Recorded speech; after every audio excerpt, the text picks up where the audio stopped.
Maternal health के module में खुशामदीद। मेरा नाम डॉक्टर रुबीना सुहेल है और मैं गायनोकोलॉजिस्ट हूँ। मेरी एक्सपर्टीज़ न्यूनेटल और मैटरनल हेल्थ है। इस मॉड्यूल में हम दो इम्पॉर्टेंट चीज़ों के बारे में बात करेंगे। पहली इम्पॉर्टेंट चीज़ है complications during labour and there management, और दूसरी इम्पॉर्टेंट चीज़ है management of third stage of labour.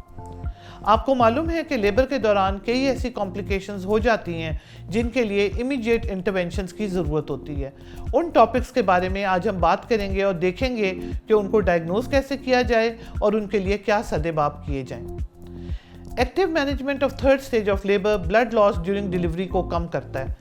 आपको मालूम है कि हमारी 50% हामला ख़वातीन एनीमिया का शिकार हैं। So active management of third stage of labour एक बहुत इंपॉर्टेंट टूल है जिसके ज़रिए हम ब्लड लॉस को कम कर सकते हैं। इस सेशन के अंदर हम बात कर रहे हैं कॉम्प्लिकेशंस ऑफ लेबर की, और हमने जैसा कि पहले कहा कि हम बात करेंगे active management of third stage of labour की। अब मैं आपको लेके जा रही हूँ अपनी एक पिछली वीडियो की तरफ जिसमें हमने बात की थी रिस्क असेसमेंट इन प्रेगनेंसी की। अगर आप उसको याद करें तो हमने कहा था कि रिस्क असेसमेंट इन प्रेगनेंसी में 4 ग्रुप्स में हम डिवाइड करते हैं। पहला ग्रुप है medical pre existing medical conditions in pregnancy, यानी कि हाई ब्लड प्रेशर का होना, शुगर का होना, प्रेगनेंसी से पहले जो मेडिकल कंडीशंस हैं। दूसरी हमने बात की थी कि पिछली प्रेगनेंसी के अंदर कॉम्प्लिकेशंस का होना, जिसमें कोई स्टिल बर्थ हो गई, पिछला सिजेरियन हो गया वगैरह वगैरह। तीसरी बात हमने की थी करंट प्रेगनेंसी के अंदर प्रॉब्लम्स का होना, और चौथी बात हमने की थी कि इससे पहले कोई गायनेकोलॉजिकल ऑपरेशन अगर हुआ है तो उसका होना। अब ये बात मैं सारी दोबारा आपको इसलिए याद करा रही हूँ कि हमने जो कॉम्प्लिकेशंस इधर हमें मिलेंगी औरत के साथ, उसमें से अगर आपके पास वो खातून प्रेगनेंसी में आती हैं और उनकी प्री एग्जिस्टिंग मेडिकल कंडीशन है या पिछली प्रेगनेंसी में कोई कॉम्प्लिकेशन है तो आपको उसकी गायनेकोलॉजिकल प्रोसीजर की हिस्ट्री है, तो इन 3 ग्रुप्स के अंदर अगर खवातीन आपके पास प्रेगनेंसी के दौरान आती हैं तो आपको उनको रेफर कर देना चाहिए टू अ बेटर फैसिलिटी जहां उनको सारा ट्रीटमेंट प्रोवाइड होगा।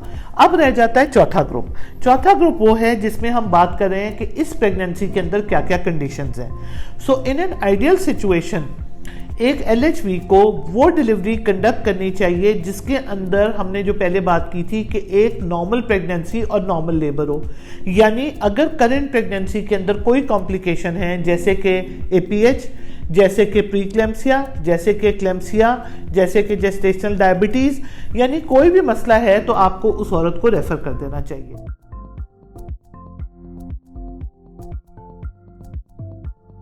अब सिचुएशन वर्स वहाँ होती है जब आपके पास मरीज आ जाता है लेकिन वो पहले रेफर नहीं हुए या आपके पास लेबर के दौरान आ गए।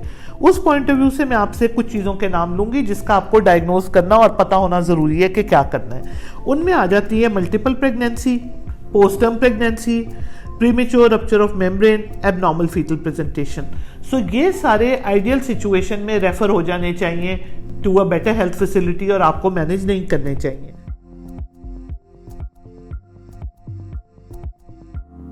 कुछ कॉम्प्लिकेशंस ऐसी हैं जो कि लेबर के दौरान होती हैं जिसके अंदर एमनियोटिक फ्लूइड एम्बोलिज्म है, शोल्डर डिस्टोसिया है, CPD है, प्रीटर्म लेबर है, प्रोलॉन्ग लेबर है, कॉर्ड प्रोलैप्स है और यूट्राइन रप्चर है। इसके अंदर भी ज़्यादातर केसेस वो हैं जिनको रेफर कर देना चाहिए इमरजेंसी ट्रीटमेंट देने के बाद। लेकिन शोल्डर डिस्टोसिया एक ऐसी कंडीशन है जो कि अगर आपके पास आ गई है और लेबर में है तो वो ऐसे टाइम पे जब वो होती है आप मरीज को रेफर नहीं कर सकते। तो शोल्डर डिस्टोसिया के बारे में मैं आपको डिटेल में बताऊंगी।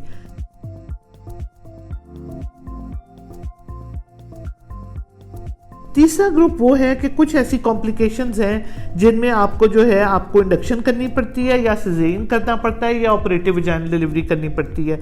अब इंडक्शन ऑफ लेबर अगेन आपको रेफर करना चाहिए, सिजेरियन डिलीवरी आपको रेफर करनी चाहिए क्योंकि आपके पास फैसिलिटी नहीं होगी। ऑपरेटिव वजाइनल डिलीवरी से मुराद है वेंटूस डिलीवरी या फोर्सेप्स डिलीवरी, आउटलेट फोर्सेप्स सिर्फ। इनके बारे में मैं ये कहूँगी कि अगर ट्रेनिंग मौजूद है और आप लोग ट्रेंड हैं खासतौर पे वेंटूस डिलीवरी के लिए, तो वेंटूस डिलीवरी सेफ डिलीवरी हो सकती है और करवाई जा सकती है provided you are trained for it. अगर आप इसके लिए ट्रेंड नहीं है तो अनफॉर्चुनेटली आपको इसको भी रेफर करना पड़ेगा। लेकिन बेसिक इमरजेंसी ऑब्स्टेट्रिकल केयर का कॉन्सेप्ट ये कहता है कि आपको वेंटूस डिलीवरी के लिए ट्रेनिंग होनी चाहिए।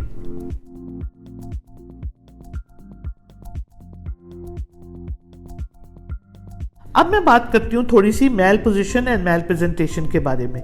बेसिकली मेल पोजीशन और मेल प्रेजेंटेशन का ये मतलब है, पहले बात करते हैं मेल प्रेजेंटेशन की। मेल प्रेजेंटेशन का ये मतलब है कि all presentations of the fetus other than the vertex presentation। So अगर हेड से बेबी लॉन्गिट्यूडनल लाए हैं और हेड से प्रेजेंट कर रहा है वर्टेक्स से, तो ये एक नॉर्मल प्रेजेंटेशन है। इसके अलावा कोई भी प्रेजेंटेशन, चाहे वो ब्रीच हो, चाहे वो ट्रांसवर्स लाए हो, ये सारी की सारी जो हैं ये मेल प्रेजेंटेशन के ग्रुप में आती हैं। और मेल प्रेजेंटेशन जो है, जैसा कि मैंने आपको पहले बताया था कि रेफर होना चाहिए। सो अगर ब्रीच आपके पास अर्ली लेबर में आ जाता है या आपके पास ट्रांसवर्स लाए लेबर में आ जाती है, तो इनको भी आपको रेफर करना चाहिए। अगर ट्रांसवर्स लाए एडवांस लेबर में भी आए, जिसमें आपके पास वो आएगी आर्म प्रोलैप्स के साथ, तब भी उसको रेफर करना चाहिए। एडवांस्ड फुल डायलिटेशन पे अगर ब्रीच आ जाए तो बहुत मुश्किल सिचुएशन है, क्योंकि ब्रीच की डिलीवरी भी ट्रेनिंग के बगैर नहीं कराई जा सकती, और ब्रीच जो है वो फुल डायलिटेशन पे कई दफ़ा रेफर करनी मुश्किल होती है। इसलिए वीडियोस के अंदर आप देखेंगे कि हमने एक सेक्शन के अंदर आपको ब्रीच डिलीवरी की स्किल भी डेमोन्स्ट्रेट की है। हाउएवर मैं फिर रिपीट कर रही हूँ कि आइडियली स्पीकिंग ब्रीच डिलीवरी एक प्रॉपरली ट्रेन्ड शख्स के हाथों होनी चाहिए।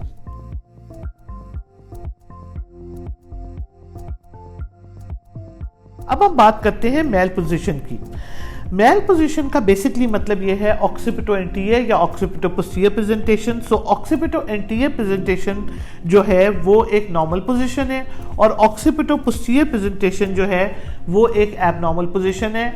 ऑक्सीपिटो पोस्टीरियर पोजीशन को डायग्नोज करना थोड़ा मुश्किल होता है। इसमें पोस्टीरियर फॉन्टेनेला जो होता है वो आगे मौजूद होता है और इसको डायग्नोज करना डिफिकल्ट है, लेकिन अगर आप ऑक्सीपिटो पोस्टीरियर पोजीशन को डायग्नोज कर सकें तो बेहतर ये होगा कि आप इसको भी रेफर करते हैं। कंपाउंड प्रेजेंटेशन के बारे में बताना चाहूँगी। कंपाउंड प्रेजेंटेशन का मतलब ये है कि जब आपने पेल्विक एग्जामिनेशन किया, बेबी वर्टेक्स से ही प्रेजेंट कर रहा है, लेकिन जब आपने पेल्विक एग्जामिनेशन किया तो आपको फीटल हेड के अलावा हाथ भी महसूस होता है। अगर इस तरह की पोजीशन है तो ज़्यादातर जब लेबर एडवांस करता है और बेबी एवरेज या छोटे साइज का हो तो हाथ पीछे चला जाता है और डिलीवरी पॉसिबल होती है।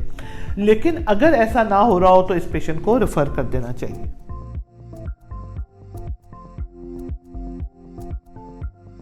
अब मैं बात करना चाहूँगी शोल्डर डिस्टोसिया के बारे में। शोल्डर डिस्टोसिया का आपको आना बहुत ज़रूरी है, क्योंकि शोल्डर डिस्टोसिया का बेसिकली मतलब ये है कि बच्चे का सर डिलीवर हो गया है लेकिन उसके शोल्डर्स जो हैं वो प्रॉपरली रोटेट करके डिलीवर नहीं हो रहे। सो सबसे पहले जब मिडवाइफ ये डायग्नोज करे कि शोल्डर डिस्टोसिया हो गया है तो she must call for help for any experience person who is available over there, और अपनी टीम को पूरा करे, जिसमें आइडियली स्पीकिंग कोई डॉक्टर भी होना चाहिए, न्यूनेटल टीम भी होनी चाहिए, एनेस्थेटिस्ट भी होना चाहिए। ये अब आपकी सिचुएशन पे डिपेंड करता है कि आपके पास कौन है, लेकिन एडिशनल हेल्प आपके लिए ज़रूरी है। और इसके लिए ये भी ज़रूरी है कि आपकी टीम पहले से ट्रेंड हो शोल्डर डिस्टोसिया को मैनेज करने के लिए। दूसरी बात, कॉल फॉर हेल्प के साथ जो आपने करनी है, आपने पेशेंट को ये कहना है कि वो पुश करना बंद कर दें, यानी वो पुश ना करें। उसकी पोजीशन बनाना बहुत ज़रूरी है। अगर मैं आपको कहूँ कि 90% of patients with shoulder dystocia 2 manoeuvres के साथ बेबी डिलीवर हो जाता है। वो 2 मनूवर क्या हैं? एक है मैक्रॉबर्ट मनूवर। मैक्रॉबर्ट मनूवर का बेसिकली मतलब ये है कि जो हामला खातून है उसकी थाइज को उसके पेट के ऊपर कर दें, यानी दोनों हाथों से उसके पाँव ऊपर पकड़ के उसकी थाइज उसके पेट के ऊपर बेंड कर दें और उनको वहाँ होल्ड करके रखें। और दूसरी चीज़ है सुप्राप्यूबिक प्रेशर, जो कि 1 या 2 हाथों से दिया जा सकता है। ये परसिस्टेंट प्रेशर है जो कि बच्चे के शोल्डर को हेल्प करेगा प्यूबिक सिम्फिसिस के पीछे से निकल के डिलीवर होने में। तीसरी चीज़ जो यहाँ आप कर सकते हैं वो ये है कि अगर एपिजोटमी छोटी थी तो आप उसको बढ़ा सकते हैं, या अगर नहीं की हुई थी तो आप उसको कर सकते हैं। सो मैंने दोबारा रिपीट कर रही हूँ कि 2 मनूवर हैं जो कि आपका मसला हल कर सकते हैं। मैक्रॉबर्ट मनूवर यानी पेशेंट की पोजीशन जिसमें उसकी थाइज एब्डोमेन के ऊपर हो, और दूसरा सुप्राप्यूबिक प्रेशर।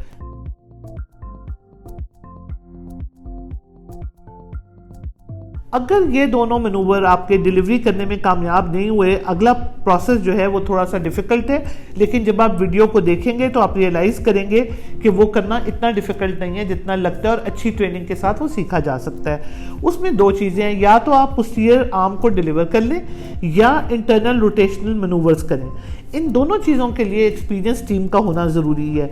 ज़्यादातर इन मैनूवर्स के साथ बेबी डिलीवर हो जाता है। अगर इन मैनूवर्स के साथ बेबी डिलीवर ना हो तो फिर जो है हमारी सिचुएशन बहुत ज़्यादा ख़राब हो जाती है, और फिर आपको पेशेंट को रेफ़र करना पड़ता है। लेकिन जब आप इस पेशेंट को रेफ़र करेंगे तो इसमें याद रखना ज़रूरी है कि ये बेबी का जो है सर्वाइवल इस तरीके से मुश्किल हो जाएगा।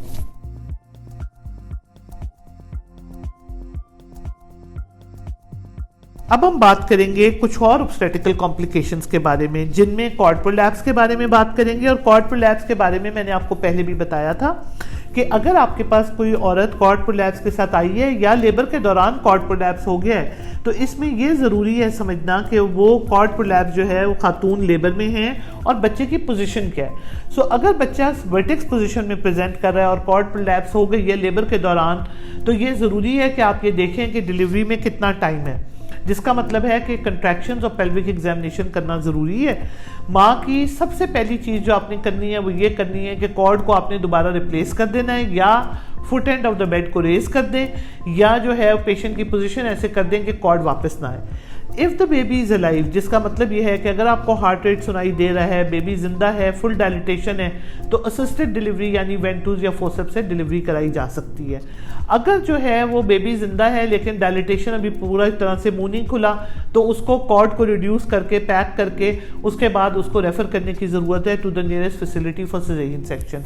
और अगर कॉर्ड प्रोलैप्स को कुछ टाइम हो गया वर्टेक्स प्रेजेंटेशन के साथ, तो वो बेबी आहिस्ता से खुद ही डिलीवर हो जाएगा अगर उसके हार्ट रेट एब्सेंट है। अब वो पेशेंट रह जाते हैं जिनमें कॉर्ड प्रोलैप्स हो गई लेकिन पेशेंट की प्रेजेंटेशन जो थी वो ट्रांसवर्स लाई थी।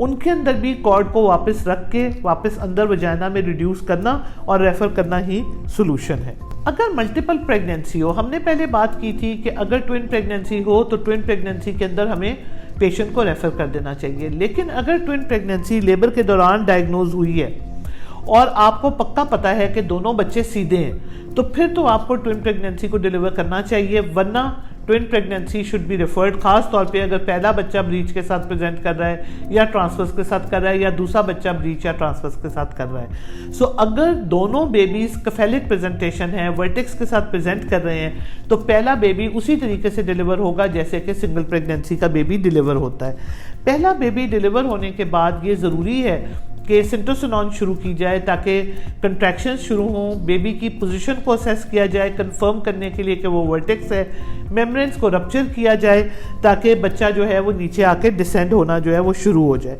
जब कंट्रैक्शंस शुरू हो जाएं, फीटल हार्ट रेट ठीक हो और बच्चे का डिसेंट होना शुरू हो जाए, तो उसको नॉर्मल तरीके से ही डिलीवर करना है।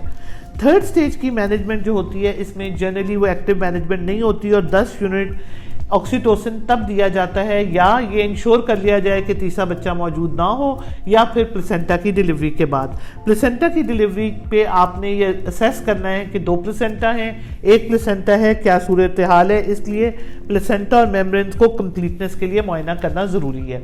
ट्विन प्रेगनेंसी में पोस्टमार्टम हेमरेज का चांस बढ़ जाता है, इसलिए ब्लीडिंग के लिए वॉच करना ज़रूरी है, सिंटो इन्फ्यूजन को शुरू करना ज़रूरी है और माँ को ऑब्जर्व करते रहना ज़रूरी है।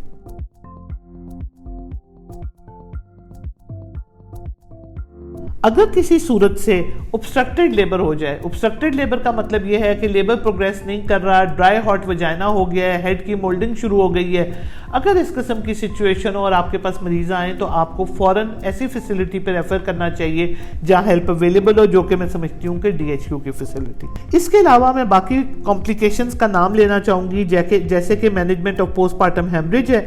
मैनेजमेंट ऑफ पोस्टमार्टम हेमरेज के बारे में हमने थोड़ी सी बात पहले भी की थी। ऑब्स्ट्रक्टेड लेबर है, एंटीपार्टम हेमरेज है, सेप्सिस है, प्री टर्म लेबर है। आइडियल सिचुएशन के अंदर ये जो सारी कंडीशंस हैं, इनके अंदर इमीडिएट रिससिटेशन करनी ज़रूरी है, IV लाइन मेंटेन करनी ज़रूरी है, अगर हमें फ्लूइड चलाने की ज़रूरत हो वो चलाना ज़रूरी है, डोनर का अरेंज करना ज़रूरी है, और इमरजेंसी मेजर्स के फ़ौरन बाद पेशेंट को DHQ लेवल फैसिलिटी पे रेफ़र कर देना चाहिए।